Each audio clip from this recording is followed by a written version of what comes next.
So, the text we are going to look at today, as I mentioned, a friend and colleague of mine, when she's a hospital chaplain, and when she teaches this text alongside a few others, she calls the class death anxiety in the Talmud. And we've talked in the past about the ways in which the ancient rabbis sort of acknowledged things that were not in their control, or things that were beyond their understanding, scientific understanding, and the way that they tried to assign meaning to certain things. What does it mean to have this kind of death or that kind of death? Or what did you do in your life to deserve this ending? And this is a theological way of trying to deal with what she's calling death anxiety. There's this ultimate thing we cannot control. So how do we draw meaning out of it? And there really are two parts to this text that we're going to look at. This is from the Talmud in the tractate Moed Katan, the end of the tractate Moed Katan. Moed Katan deals a lot with laws of mourning and death. The first part is going to discuss how old is someone when they pass, and what does that mean about their passing. And then you're going to see inconsistencies, like those theories are going to fall apart. Well, someone died young and they were good. Someone died old and they were bad. Those things really don't always hold together. And then the second half of the text is some accounts of some of the righteous rabbis and their passings, but very brief accounts, not the lengthy ones that we had been reading. So let's jump in and try to understand what the theories are that emerge when we're responding to our anxieties around death. A question. We haven't read anything yet. Or comment. It's okay, Marilyn. To draw our attention to the background's music, Oh How We Dance. Is that what they're doing? That's right, the anniversary wall. So I just think it uplifts us Oh. of your subject. Thank you, Marilyn. And also, thank you for acknowledging that background noise is part of our experience. And we could either grumble about it, or we can say this is part of what we're doing. Wow, thank you. Oh, How We Dance? Is that what they're... You can get up and dance. Feel free. What do they have a performer there today? Looks like. Or probably in the open gate. Yeah, downstairs in the open gate. We could also ask them to close the door. I mean, I wouldn't want to ruin that for you, Marilyn, now that you're enjoying the music. No, it seems a suitable context. Okay. Because it gives you a yin-yang. I love it. I love it. Because death is a part of life, and life is a part of death. And our joys and our sorrows are not are intertwined. So, on that note, thank you. I love it. The sages taught. Okay. But now I'm distracted. You know what? I'm just going to send a quick text. I'm sorry. Just to see if they can lower it a little. They're dancing. It's actually beautiful to watch. Oh.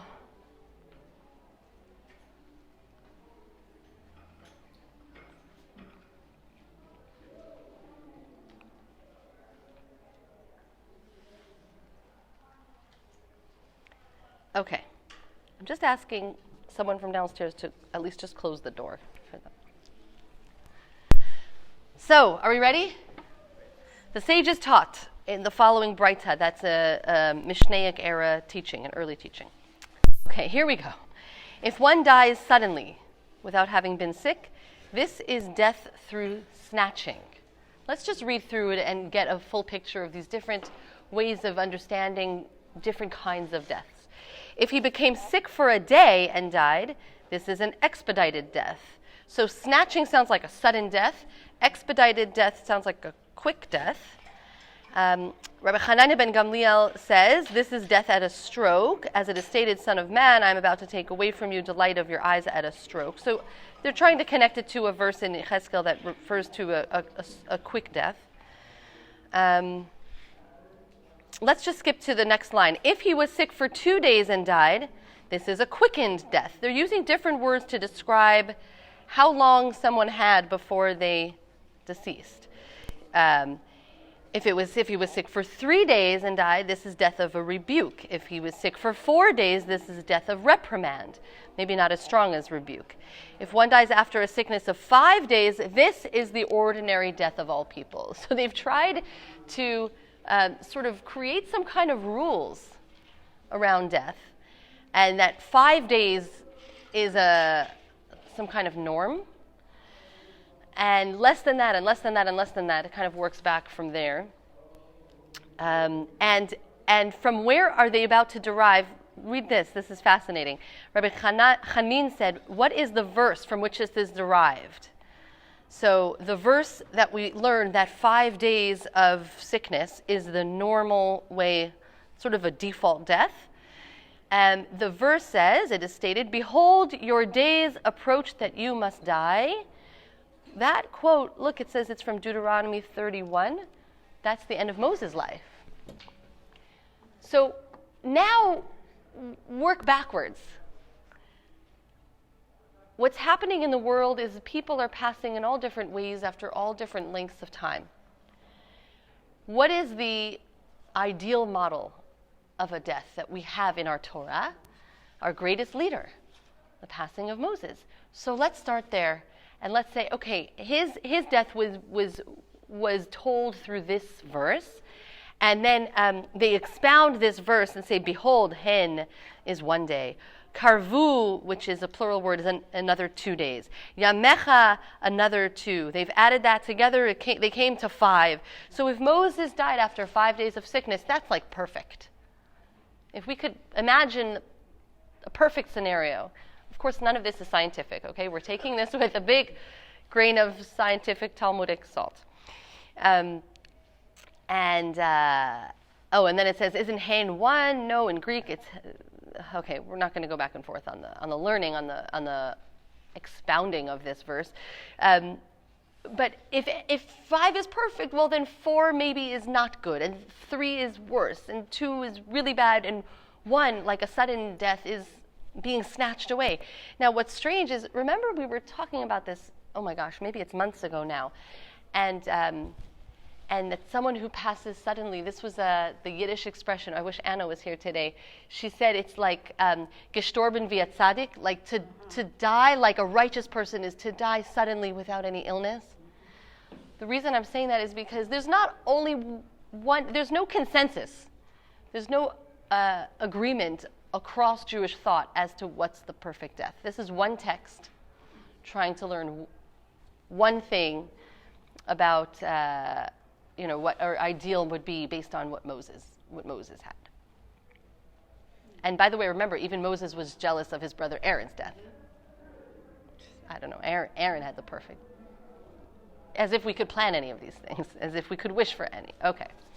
So I'm going to leave that paragraph behind, but again, it's about kind of trying to grapple with something that we don't understand and that's not in our control. The Gemara then discusses the significance of death at different ages. This isn't so inspiring. I feel bad. We had other more lively texts, but thank you. If one dies when he was 50, this is death through karet. Okay, this is really important. This is really interesting. Karet, which as described here is the divine punishment of excision, to be excised, to be cut off. And it's meted out for serious transgressions. So the Torah says, if so-and-so breaks Shabbat, or so-and-so, there are a whole bunch of temple-related examples. Anyway, there are certain transgressions for which the punishment is karet. You shall be cut off from your people. You shall be cut off is not a punishment that the court goes and metes out. It's a divine punishment. And someone who is liable for karet, the rabbis really don't even know what it is. Is it maybe they died young? But then some of them, they didn't die young. Like there are many people who did these transgressions and didn't die young. So there's another theory that no, they're just cut off in the world to come in some way. But if you believe that karet is dying before one's time, they're trying to now measure, how do you define dying before your time? They're going to say, age 50. age 50 we know is too young. So they're gonna pinpoint that number as the death of Karet.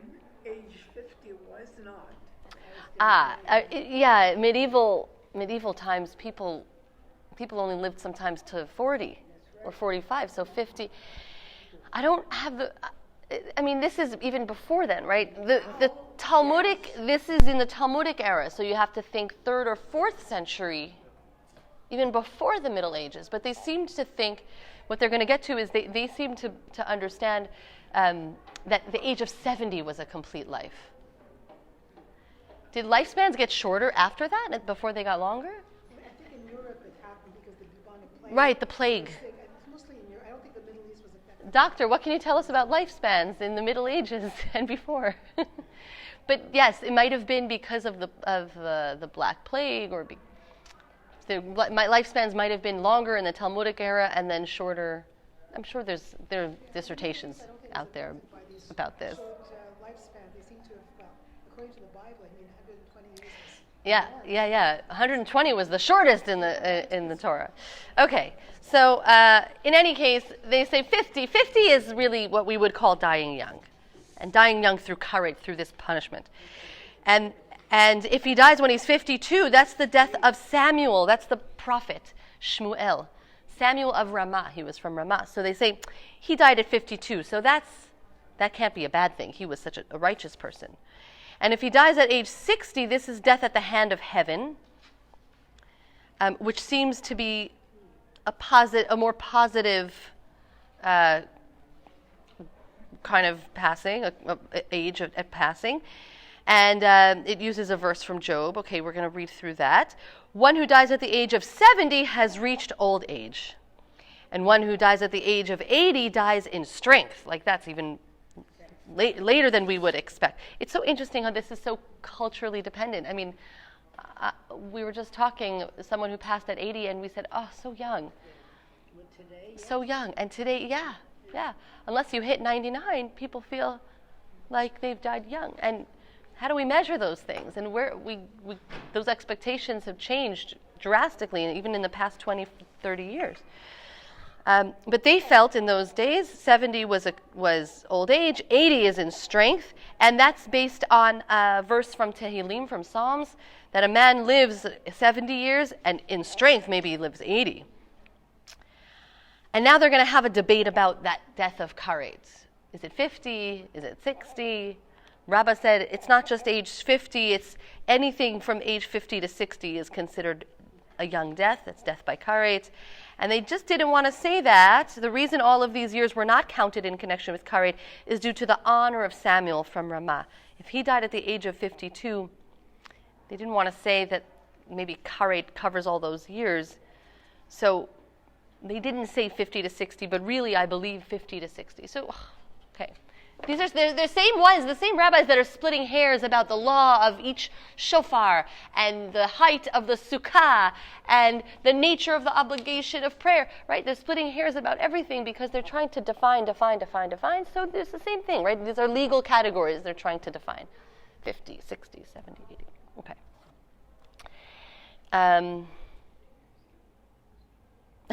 And the Gemara relates that when Rav Yosef turned 60, he made a holiday.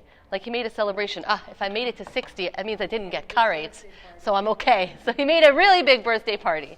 Age 60 was like a big deal. And explaining the cause for his celebration, he said, I have passed the age of karet. Mazel tov to me.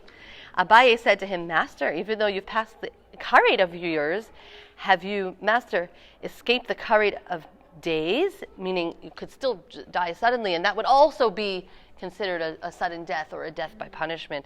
He said to him, grasp at least half in your hand, like at least I got half of it. I'm still going to celebrate. Okay. It was related that Rav Huna died suddenly. Okay, this is where it's all going to start to unravel. If we think that sudden death is a punishment for something you did in your life, what happens when a righteous person dies suddenly like that? How do we explain that? It goes up against all of these theories that we've started to create. Rav Huna died suddenly, and the sages were concerned that this was a bad sign. The sage Zuga from Hadayev taught them the following. They taught these principles only when the deceased had not reached the age of strength, didn't reach it to 80. But if he had reached the age of strength and then died suddenly, that's death by a divine kiss. That's a beautiful death. So we're going to make exceptions to the rules, which really means these rules we can't ever make, draw conclusions about someone from the way their life ended. Welcome. Would you like a handout? Pass it around. Is there an extra? Oh, there's extras right there. Okay, and now we get to something a little juicier or a little more, I'll say, nuanced. At the bottom of the first side of the page. Rava said, the length of life, children, and sustenance, that means one's income, right, do not depend on one's merit, but rather they depend upon fate. What does that mean? Give me that sentence in a modern way. These things, whether you have children or how many have children or how your children are doing, how much money you make, and how long you live, these don't depend on one's merit, they depend on fate. What does he mean? It's out of your control. These things are not in our control. Right. No matter how perfect a person you are, these things are things we can't predict.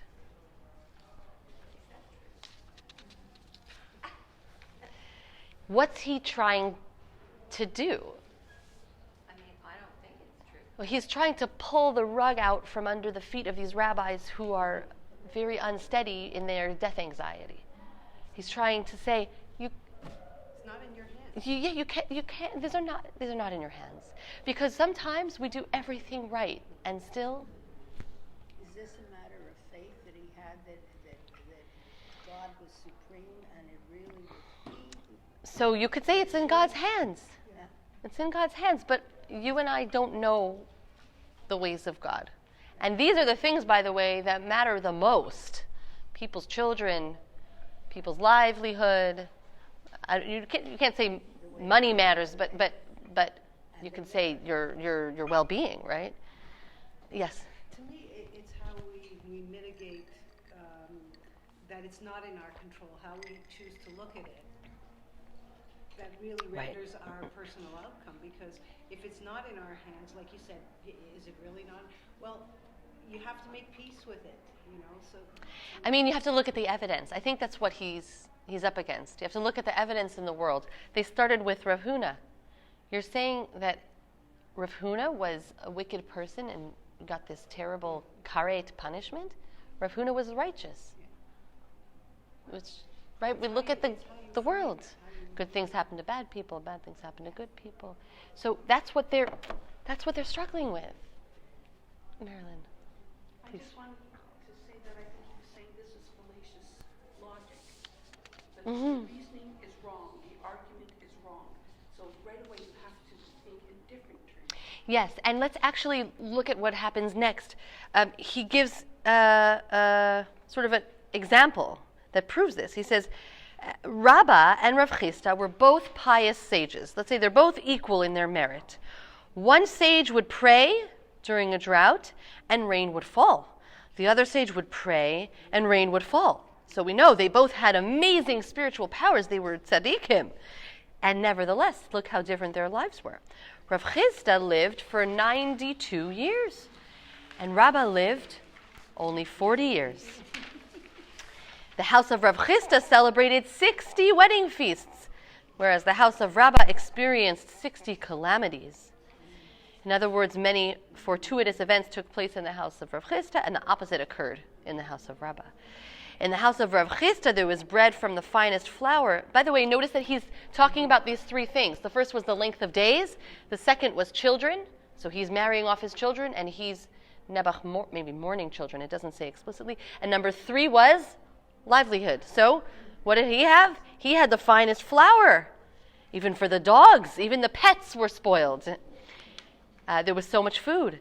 In the house of Rabbah, there was coarse barley bread, even for people, and it was not even sufficient. So it shows that these three things, one's length of life, one's children, and one's sustenance, are not correlated. That's the word I've been looking for. There's no correlation. with one's merit. And then, as a sort of tangent or in connection to that, the Gemara reports with regards to this wealth, Rava said, "These three things I requested from heaven, two were given to me and one was not. I requested the wisdom of Rav Huna and the wealth of Rav Chisda. They were given to me, but the humility of Rabba bar Rav Huna was not given to me. I asked for lots of things. I got some of this. I didn't get all of it. I didn't get the humility." Okay? Because you had the audacity to ask for all those things. He wasn't so humble.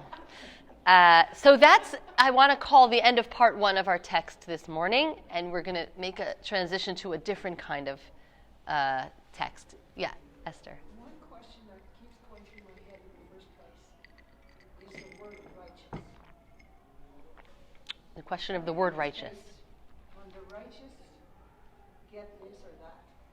What's that? Is what? It seems like everything starts with the righteous gets so such and such or the other. What is righteous in terms of Right. these things?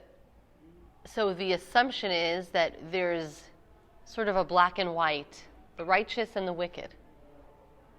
And the world doesn't always look that way. But they're using the way that legal arguments happen is to use an extreme case to prove a point. So they're using the most righteous. Like no one would argue that Rav Chisda was a righteous person and Rabba was a righteous person. So they're saying even the most righteous have struggles. And by the way, along comes the book of Job and challenges the whole premise that the good happened for the righteous because he was so righteous and all the calamities befell him. So the whole thing falls apart, you're saying, when you hit reality. Exactly. Yes. Yes. Yeah. Aren't we still asking? Here we are talking about the positives and the negatives, the long life, the short life, the calamities, the non-calamities, and so on. But in real life, everything happens to everybody in different ways. Yes, and that's the voice that we just read. That's the voice of Rava. Everything happens to everyone. But different people approach certain things in different ways. Yeah. And some people collapse under the smallest problem, and other people seem to, I don't know. And yet Others are it doesn't always resilient. work that way either. Right. There's no rule. No, there's no rules. Is that what you were going to say, Dodo? So the point is, Wait, I want to make sure Dodo gets to finish, and then you're next. Go ahead. No, I was gonna Oh. say, just casually, I was going to say things have changed, but a question arises in my mind. It's much more contemporary, but we're linked with. Can you just speak a little louder? The length of days and so on and so forth. Where does this place the rabbinical authorities today when there's so much discussion about it in life? Can you repeat that? So the question was, wait, let me make sure I understood it. When we're talking about length of days in terms of what God's will is, then you're opening a can of worms that I know it came up in the past. We'll maybe have a class to address this question. The question of end of life, treatment of end of life, and well, assisted suicide is the question. Is that what you're talking about? Made today. Medically assisted. Right, medically assisted suicide. Is there a chance of it? Okay, so let's address that. I'm actually writing it down in my notes because otherwise it goes away.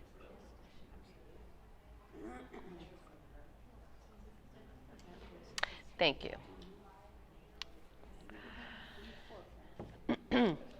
Please, sorry, Farla, go ahead. well, no, I was just thinking that next to what you said, it's part of this is so that we can look into this, we can discuss it, and think about our lives as, some of it is fate, some of it is control, some of it is, our own doing, some of it isn't.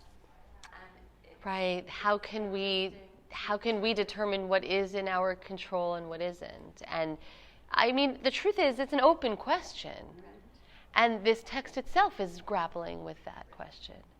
And part of it is acceptance, part of it Right. And I think, they had less control over their lives, over their health, over medication, right? Well, whatever the folk medicine they had less control. We have more control, but maybe because of that, we have more illusion of control over certain things that we really can't. And maybe some of the control is negative.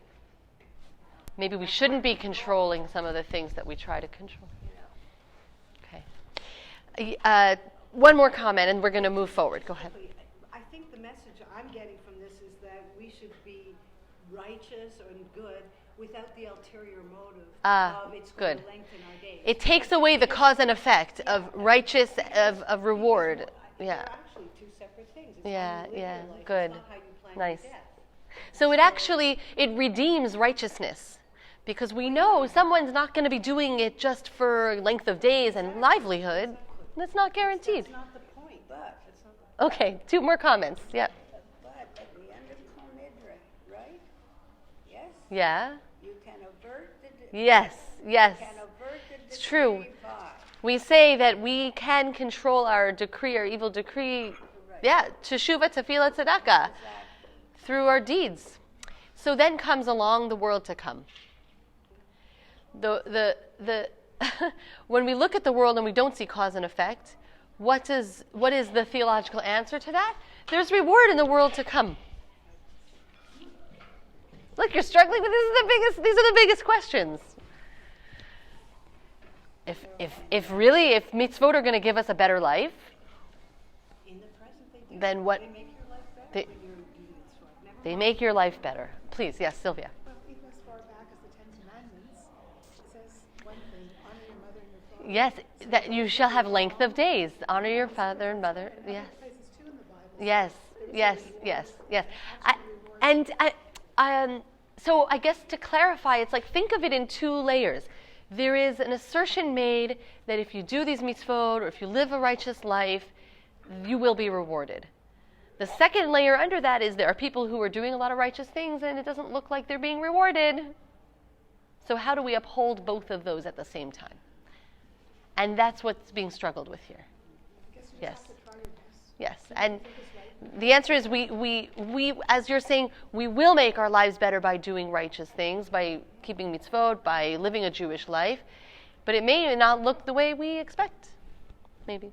Okay, we're gonna charge forward. The Gemara now sort of turns toward narratives of the deaths of the righteous. Rav Seorim, Rava's brother. So Rava is one of the great sages of the Talmud in the 4th century CE. So he's post Mishnah, but before the Talmud is codified. And Rava and Abaye, these names come back again and again and again throughout the Talmud. So Rava's like one of the most popular, or most quotable quotes, rabbis.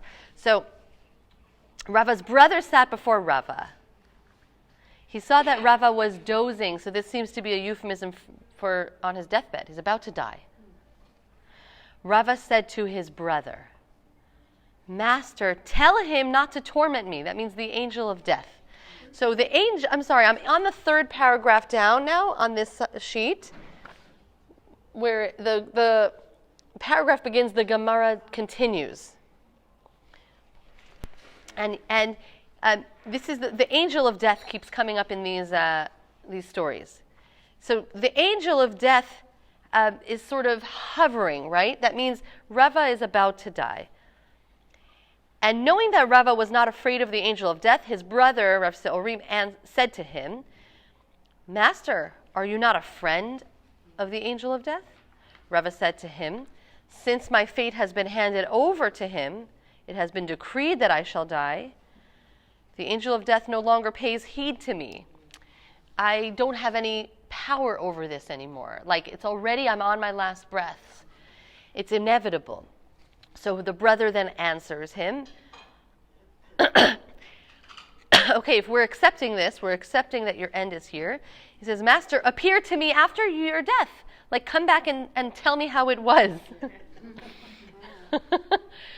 I guess we have to just pause and acknowledge what the angel of death is and is not.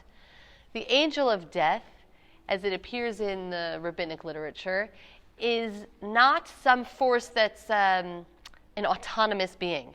The angel of death is sent by God when God decides it's someone's time. And here we're going to see these rabbis like fighting the angel of death. Their merit is pushing off the angel of death, or their arguments are going to push off the angel of death. But ultimately, once God has decided you're on a mission, every angel is at the whim of God's mission, so to speak. And this angel is going to end up, doing the mission that God sent him to do. But there's this struggle, and Rava had always won, and now Rava says, no, my time is here. My time is now. And he sort of yields to it. So then he says, come to me after you die. And Rava then appeared to him. And the brother said to Rava, what was it like? Master, did you have pain? This is the death anxiety. Like, what's it going to feel like? What's it going to be like? I'm worried. What's it going to be? And he said to him, it was like the prick of a knife when letting blood. Remember, letting blood was a normal procedure. It was like, going and getting a vaccine. That's what he's saying. Normal, it wasn't too bad. Okay, we're going to have another one, so just hold on. I know it's very curious. It was similarly related that Rava, years before, when he was alive, sat before Rav Nachman. So there's already a chain, right? This one dies, and that one witnesses it, and then when that one is dying, someone else is witnessing it. Rava sat before Rav Nachman, and so Rav Nachman was dozing, was slipping into death. And then Rav Nachman said to Rava, tell the angel of death not to torment me. There's like almost the exact same script. And Rava said to him, Master, are you not an important person? Like, why are you worried? Rav Nachman said to him, in the world to come, in the supernal world, who is important? Who is honorable? Who is complete? Like, as great as I am here, up there, I'm nothing. So I'm uneasy. Rava said to Rav Nachman, okay, Master, appear to me in a dream after your death. And he appeared to him. So it skips the whole, and he died. But obviously he passes away. And he comes back to Rava. And Rava said to him, Master, did you have pain in death? Rav Nachman said to him, it was like the removal of hair from milk. Which of course was very gentle. But nevertheless, were the Holy One, blessed be He, to say to me, go back to that world, to the physical world, as you were, I would not want to go, for the fear of death is great. The fear of death is greater than the death itself. That's a good message. That's a comforting message. Isn't that beautiful? What is that? I have nothing to fear but fear itself. The fear of the unknown is the worst. And once you're in it, it's going to be like pulling hair out of milk. What do you make of milk? What do you make of this? It could have been hair out of water, hair out of wine, hair out of oil. What does milk evoke? Nourishment. Purity, white, life. Well, it's a life-giving substance, and sustenance, and that little pulling out of actually being removed from life is like just a little hair from milk. I love it. It wasn't so bad. It wasn't even as bad as Rava. Well, actually, Rava, when he experienced it, it seems like it was a little bit worse. He didn't get the hair from the milk. He got the medical procedure kind of feeling. I don't know. Yeah, Leo. What's interesting, at the same time, it indicates that coming back to the physical world means to forget about what he went through. Oh, that's true. Because he would still be afraid if he went back. He would still be afraid a second time. This world means you have forgotten what will be. Yeah, that's interesting. And the fear of it would still overtake him. But probably once you're almost there, there's most of the time there's an acceptance. So Yeah. there isn't that same So I wonder if, of course, different people experience it in different ways, but maybe there is a piece of it that could be in our control. If we prepare ourselves, if we feel a sense of completeness, if we feel acceptance, maybe it could be that. But Rava is tormented. He didn't feel it that peacefully. But maybe if you feel you've been really righteous all your life. Maybe. I wonder if it's something we could ask Vivian next week, in terms of, how does she bring more peace to that moment?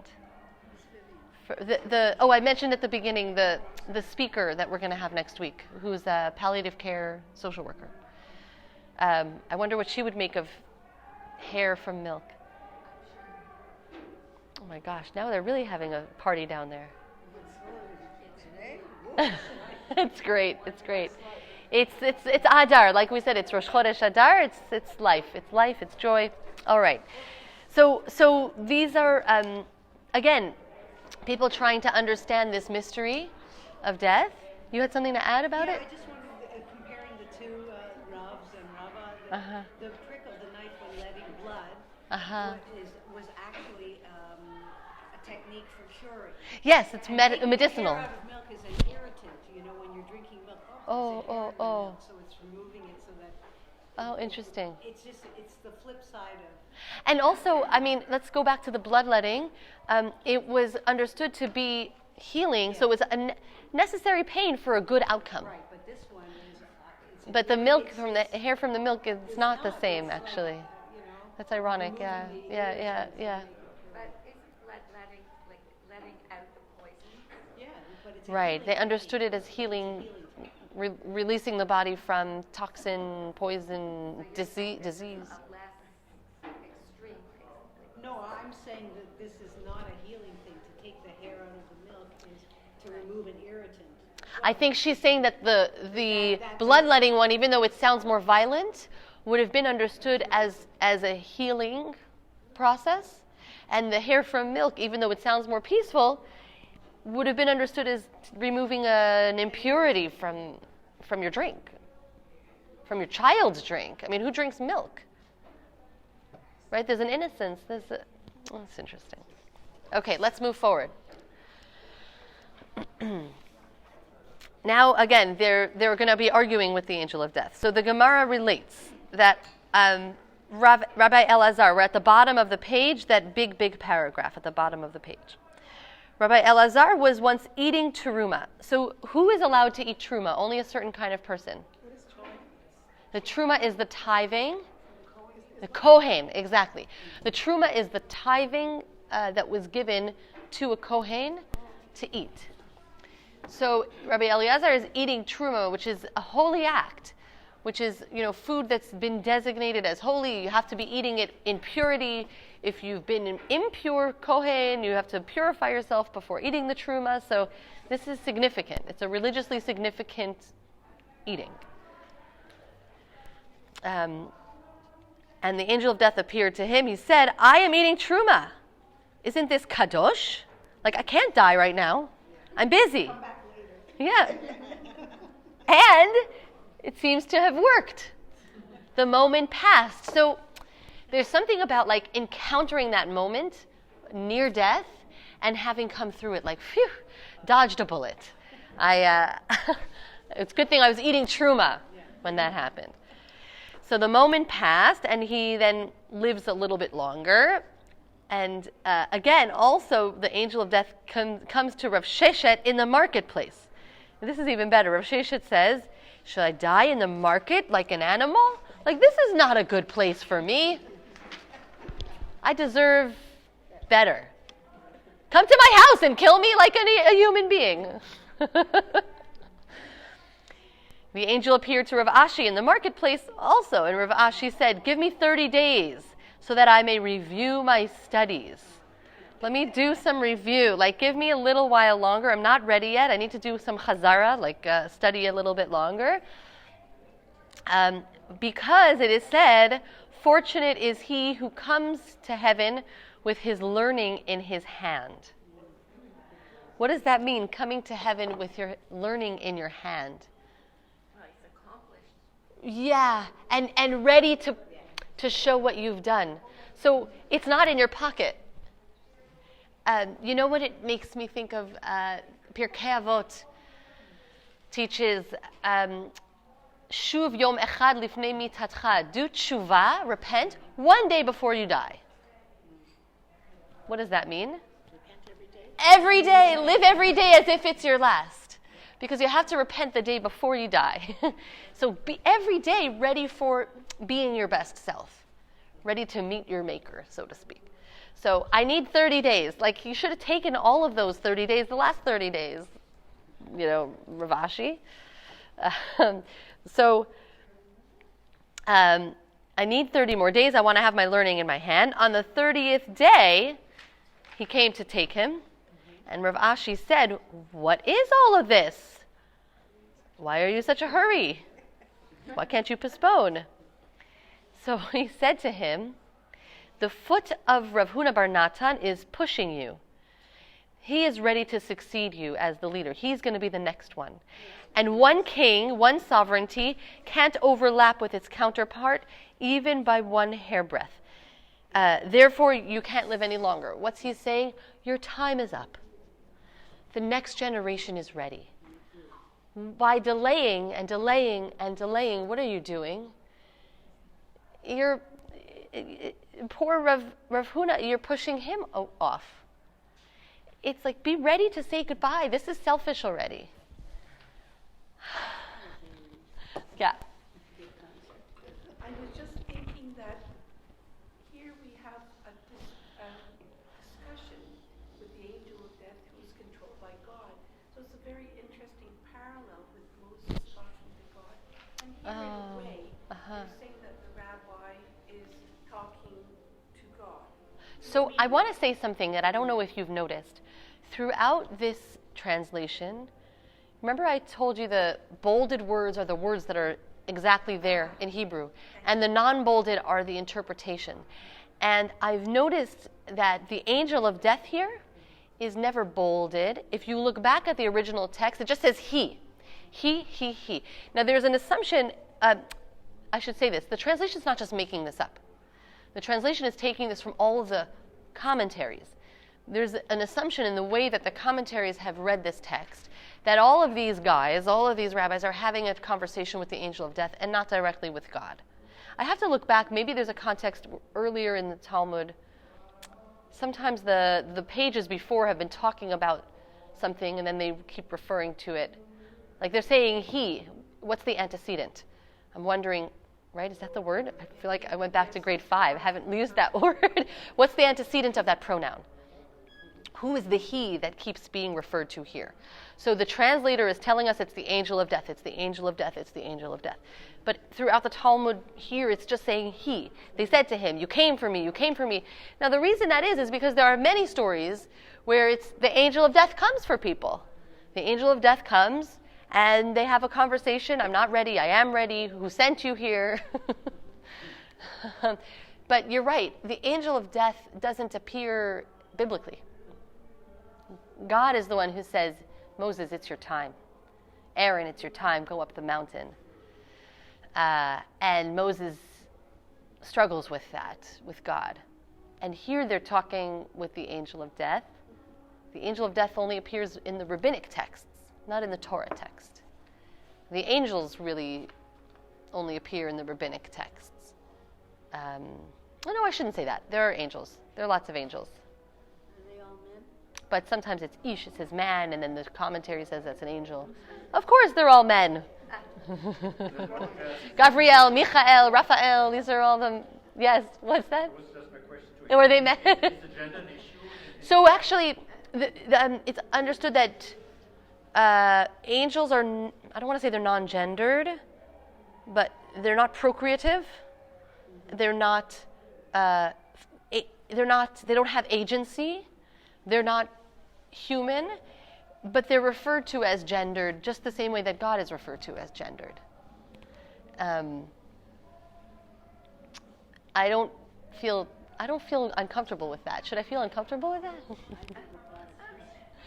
So there are certainly references to God's feminine attributes, the Shekhinah, the presence of God is the feminine aspect of God, the Shekhinah. Are there any female angels? Gosh, I don't know what a good Kabbalist would tell you. Like the Kabbalistic writings are the writings where so often there's a whole like kingdom of angels there, a whole society. I don't know. But the angel of death seems to be, they're all, I mean, it's a gendered language, right?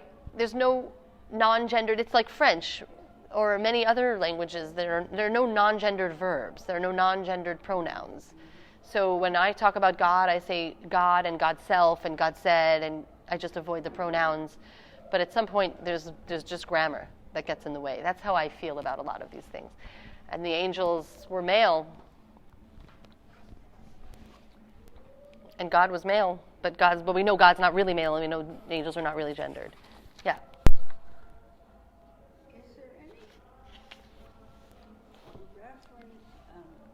I've never been sure whether Judaism believed in an afterlife. We are going to do a couple of sessions about the afterlife. We're going to do it after Purim. Oh, okay. That's my plan. The angel of death was unable to take Rav Chisda because his mouth was never silent from study. This is going to sound similar to another story we had read. Tell me if you... Yeah? So the angel of death went and sat on the cedar column that supported the roof of the study hall of the sages. And the cedar cracked, and Rav Chisda was silent for a moment, and because he was startled. And at that moment, the angel of death was able to take him. Do you remember the story of... It was wife was praying for Rav her Yu. husband, and it was the wrong day when she turned away. There were two stories. So one was the wife of Rabbi Eliezer, the sister of Rabban Gamliel, and if you pray too much, then Rabbi Gamliel is going to die. But the other one that I think is more directly parallel to this was Rabbi Yehuda Hanassi is struggling; he's close to death, and his maidservant goes up and throws down the jug. And because she throws down the jug, everybody stops praying for a second, and it lets him die. And that was an act of mercy. This was the angel of death is like, I got to do this. God sent me on this mission. What do I do? He's praying, he's studying. I can't kill someone while he's eating truma. I can't kill someone while he's in the midst of Torah study. So he creates a distraction. Hey, look over there, quick. The angel of death could not come near Rabbi Chia because he was so righteous. Even the angel of death. One day the angel of death appeared to him as a poor person. So he doesn't really have power. This angel doesn't have power over Torah study and over mitzvot. So he appears as a poor person, like that's a good bait. He came and knocked on the door. He said to Rabbi Chia, "Bring out bread for me." And he took bread for him. Then the angel of death said to Rabbi Chia, "Master, do you not have mercy on a poor person? Why then do you not have mercy upon that man and give me what I want?" So there's something like he's asking for more.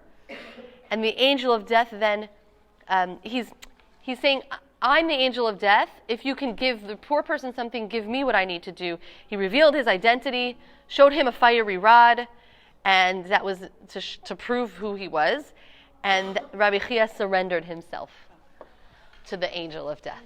So it depends on the rabbis themselves being ready to die.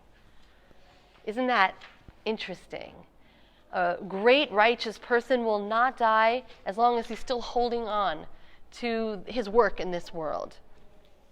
When he's ready to go, or when someone distracts him, he can be released. Yeah. So it makes me think of a lot of business people who are people in careers late in their lives and have such a hard time giving it up. Hard time giving up their careers. They should be giving it up because they Well, this is important to note, though, that the rabbis, the ancient rabbis, did not view their learning and teaching necessarily as their careers. Many of them had other trades that they would do. The head of a yeshiva would be that would be his main gig. But that's But that one that he wasn't ready to stand down for the successor to come in, I think that's a very apt metaphor. Not ready to let go. Not ready to let go, Yeah. but also to prepare for the Right, end. right, to prepare for the end. Yeah, Mhm. it can be so difficult to get it all right. So, coming full circle back to the death anxiety, when there's something we can't control, what can we do about it? We can try and deduce meaning. Oh, it's because of this. Oh, it's because of that. Like that was the first half. We can try and deny it, defy it, or we can move toward acceptance of it. And these rabbis, the angel of death struggles with these rabbis because it's like they're not, they are in power over him as long as they are not ready to meet him, as long as they're not ready to let go. But he has come only because their time is up. He has come because it's their time. And they need to get to a point where they're ready to move on. Right, right. And I mean, I know, and I'm sure she'll speak about this, but I've heard many stories, where the person is struggling to breathe or is holding on, and when they somehow feel permission, they can let go and go peacefully.